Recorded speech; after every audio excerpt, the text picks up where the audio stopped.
कथेमध्ये आत्तापर्यंत काय झालं हे जाणून घेण्यासाठी कथेचे या आधीचे सर्व भाग नक्की ऐका.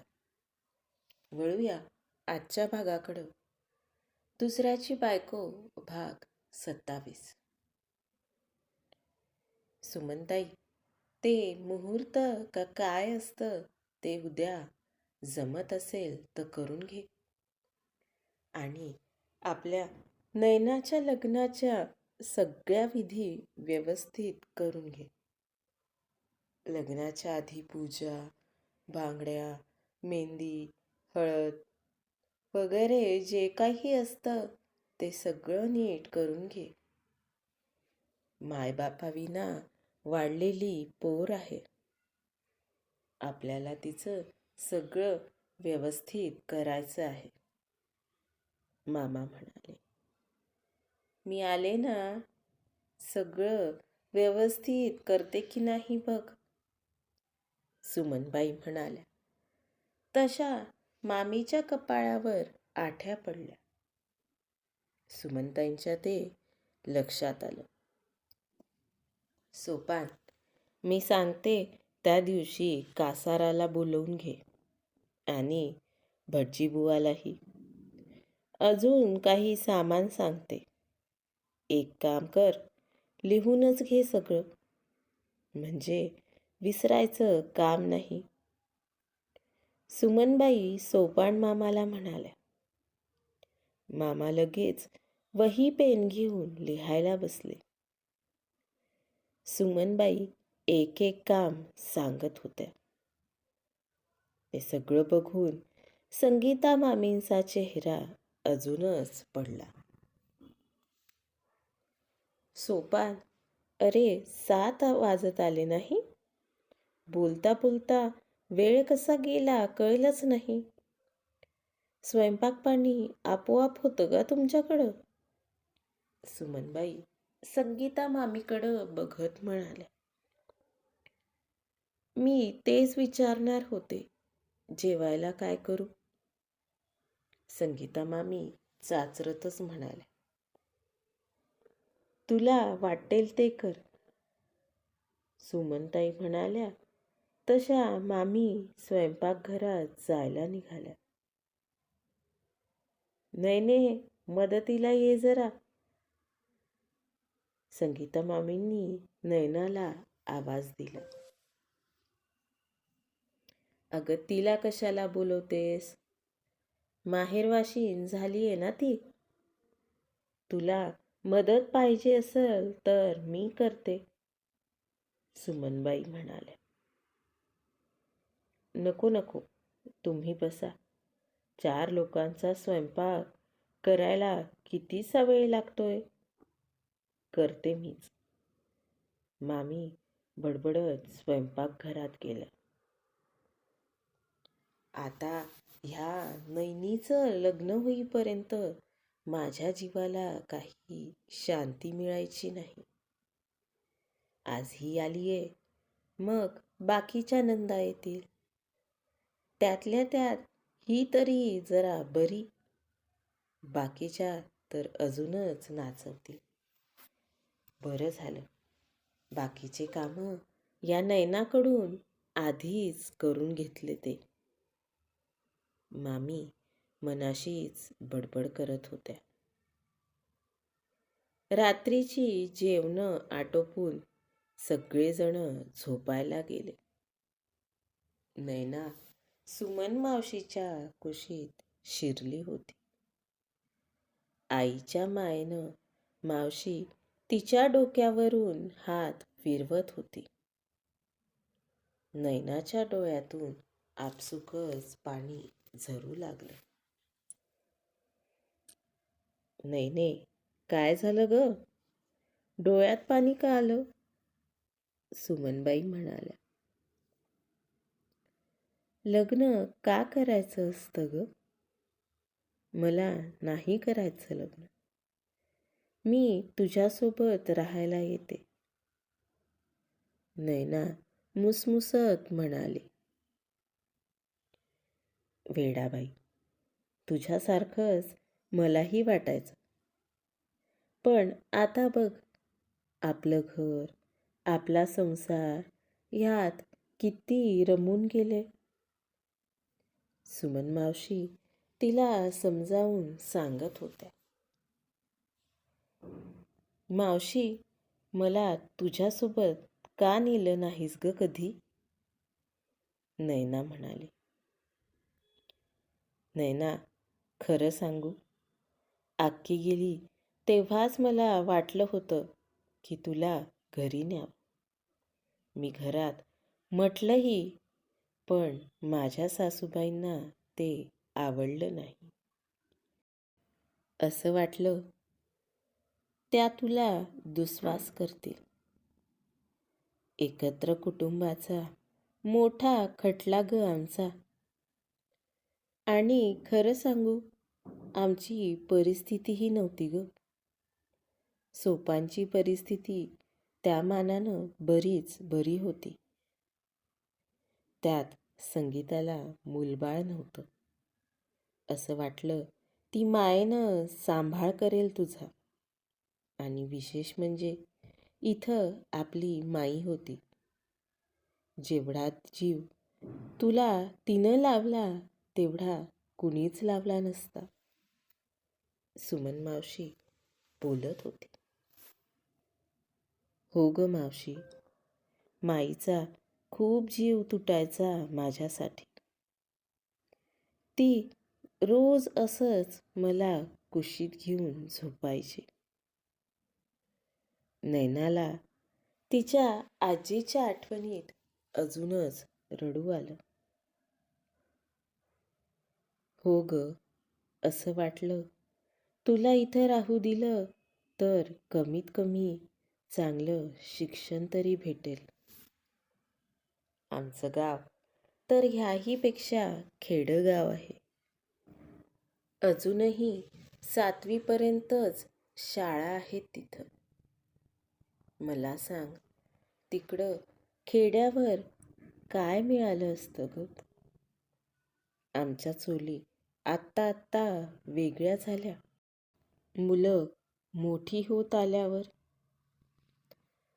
आता पोरं शिकून 4 पैसे कमवायला लागले तर बरे दिवस आलेत. सासूबाई नंतर नंतर चांगल्या वागायला लागल्या. पण वेळ निघून गेल्यावर चांगलं वागायला काय अर्थ असतो का ग? सुमनबाई स्वतःची कर्मकहाणी सांगू लागल्या. नैना हुंकार भरू लागली. पण नैने, इथंही सासुरवास आला ग तुझ्या भोगाला. सुमन मावशीला रडू आलं. असं काही नाही मावशी, नैना म्हणाली. ते म्हणतात ना, सोनं जितकं गरम होईल तितकं चमकत असतं. तुझं नशीबही असंच चमकेल बघ. सुमन मावशी म्हणाली. त्यावर नैना अगदी मंद हसली. बरं, हे सगळं सोड. जावाई बुवा काय म्हणतात आमचे? फोन बिन करतात की नाही? मावशी नैनाला चिडवू लागली. मावशे, खरं सांगू, अजून आम्ही एकदाही बोललो नाही. बैठकीच्या दिवशी आले होते तेव्हाच पाहिलं होतं त्यांना. तुला सांगू, त्यांचा चेहराही मला आठवत नाही नीटसा. नैनाचं तोंड एवढूसं झालं होतं. हो का? असतात एकेका घरच्या रीती. पण एका अर्थी बरं आहे. नात्यात सगळं काही आधीच माहिती असण्यापेक्षा नातं हळूहळू उलगडलेलं कधीही चांगलं. सुमन मावशी म्हणाली. नैनानं त्यावर होकार भरला. नैने, चांगलं राहायचं हा तिकडं. ते पण आपलंच घर असतं. एक लक्षात ठेव, जोपर्यंत तू त्या घराला स्वतःचं घर समजणार नाही, तुला ते नेहमीच परकं वाटेल. सुरुवातीला सासूबाईंना विचारून सगळं करायचं. घरातल्या लोकांच्या सवयी, त्यांच्या खाण्यापिण्याच्या सवयी एकदा लक्षात येईपर्यंत. मग काय, नंतर तुलाच सगळं नीट जमून जाईल. कोणी काही बोललं तर वाईट वाटून घ्यायचं नाही. आणि तसंही लग्नाआधीच एवढा सासूरवास भोगला आहेस तू. सुमन मावशी आणि नैना दोघीजणी बोलत बोलत खूप उशिरा झोपल्या. सकाळ झाली. पिवळ्या केशरी रंगांची उधळण करत सूर्यनारायण वर आला. नेहमीप्रमाणे नैना खडबडून उठली. आज चक्क सूर्य उगवला होता तरी ती अंथरुणात पडून होती. मामीच्या धाकानं ती लगेच खोलीच्या बाहेर गेली. मामी स्वयंपाकघरात पोहे करत होत्या. तिनं मामीकडं पाहिलं. मामीनं एक जळजळीत कटाक्ष तिच्याकडं टाकला. त्यांना घाबरून नैना बाहेर आली. बाहेरच्या ओट्यावर मावशी चहा पीत बसली होती. गायत्री अंगणात रांगोळी काढत होती. वहिनी, अहो मी काढली असती ना रांगोळी, नैना गायत्रीला म्हणाली. बरं का नवरीबाई, आता काही म्हणून काम करायचं नाही आणि मी करू का म्हणून विचारायचंही नाही, गायत्री म्हणाली. संगे अगं नयनाला चहा वगैरे दे, सुमन मावशी ओरडल्या. हो, देते महाराणीला. कधी एकदाचं लग्न होतंय आणि कधी एकदाची ही इथून जाते देव जाणे. ही जाण्यापेक्षा हिची मावशी इथून कधी जाते काय माहीत. बरं झालं महिनाभर आधी येऊन नाही बसली ते. मामीनं तोंडातल्या तोंडात पुटपुटत चहा आणला. मामीच्या चेहऱ्यावरचे भाव बघून मात्र नैनाला भीती वाटली. इकडं सकाळी सकाळी लीलाबाईंची बडबड सुरू झाली. घरात पाहुणा नाही की कुणी नाही. लग्न घर वाटतंय तरी का? पोरींनाही म्हटलं तर दिवसा चक्कर मारून जातात. लीलाबाईंनी चहाचा कप श्यामरावांसमोर आदळला. कामं असतात सगळ्यांना आणि तसंही माझी एकुलती एक बहीण तारा, ती पडली विधवा. ती कशाला उगी मध्ये मध्ये येईल लुडबुड करायला.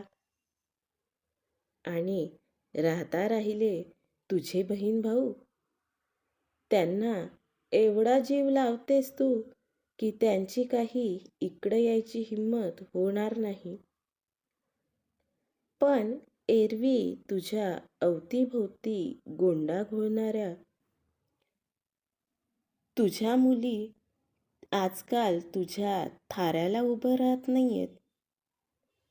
त्यांनाही बोललीस का काही बाई? श्यामरावांनी सुद्धा पिऊन झालेल्या चहाचा कप जोरदार आदळला. हो, फटकळ तोंडाचीच आहे ना मी. ज्याला त्याला बोलतच सुटते. मोठ्या मानाच्या आहेत त्याही कारट्या. लीलाबाईंनी तोंड वाकडं केलं. तेवढ्यात श्यामरावांचा फोन वाजला. ताराबाईंचा फोन होता. काय होईल पुढे? ताराबाईंचा फोन का आला होता? पाहूया पुढच्या भागात. आजचा भाग कसा वाटला ते कमेंट करून नक्की सांगा. धन्यवाद.